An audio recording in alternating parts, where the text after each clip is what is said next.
नमस्कार, PM news में आप सभी दर्शकों का स्वागत है। मैं आपके साथ राजू मिश्रा।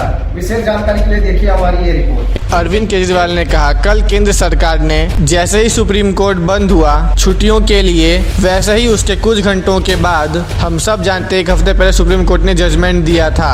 दिल्ली के अंदर अधिकारियों के ऊपर कंट्रोल सरकारी अधिकारियों सरकारी कर्मचारियों पर दिल्ली की चुनी हुई सरकार का होगा।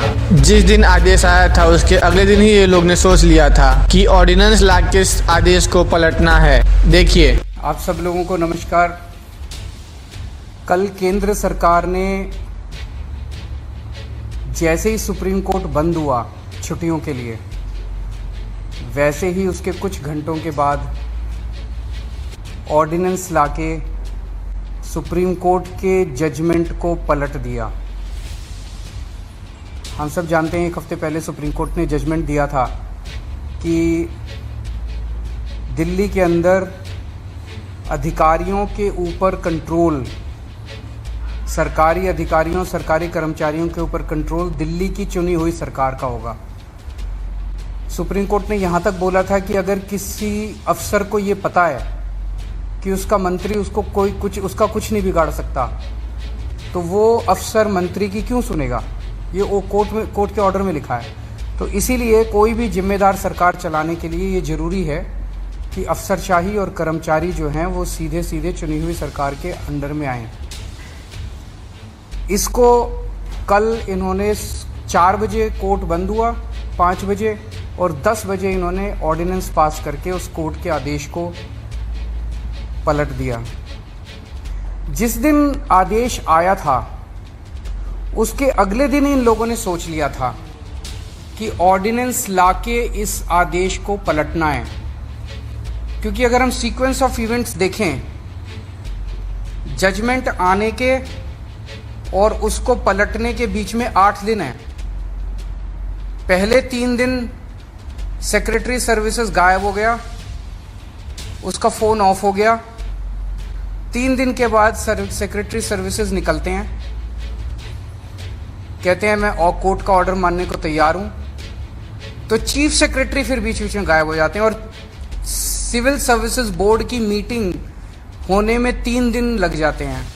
फिर फाइनली जब सिविल सर्विसेज बोर्ड की मीटिंग होती है और एलजी के पास प्रस्ताव भेजा जाता है तो 2 दिन एलजी साहब बैठ जाते हैं उसके ऊपर। 8 दिन इन लोगों ने इस तरह से बिता दिए। ये सारे के सारे कोर्ट के बंद होने का इंतजार कर रहे थे कि कब कोर्ट बंद होगा, कब कोर्ट की छुट्टियां होगी और कब हम अध्यादेश लाएंगे। तो प्रश्न ये उठता है कि ये कोर्ट के बंद होने का इंतजार क्यों कर रहे थे कि जब कोर्ट बंद होगा तब हम अध्यादेश लाएंगे। पहले ले आते, जब कोर्ट की छुट्टियां नहीं चल रही थी, जब कोर्ट खुला था, जिस दिन अध्यादेश आया 3 दिन बाद, 4 दिन बाद, 5 दिन बाद ले आते। क्योंकि ये अंदर दिल के अंदर जानते हैं कि ये अध्यादेश पूरी तरह से गैर कानूनी, गैर संवैधानिक और जनतंत्र के खिलाफ है। इन्हें पूरी तरह से पता था कि अगर सुप्रीम कोर्ट के खुले होते हुए अगर ये अध्यादेश ले आते और हम अगर अगले दिन इसको सुप्रीम कोर्ट में चुनौती देते तो सुप्रीम कोर्ट में ये 5 मिनट भी ये अध्यादेश टिकने वाला नहीं था। तो ये चाहते थे कि सुप्रीम कोर्ट बंद हो और उसके बाद ये अध्यादेश लेके आए। अंदर खाने ये भी जानते हैं कि ये अध्यादेश 5 मिनट भी टिकने वाला नहीं है। तो क्या इस अध्यादेश की लाइफ केवल 1.25 महीने की है जब तक सुप्रीम कोर्ट बंद है?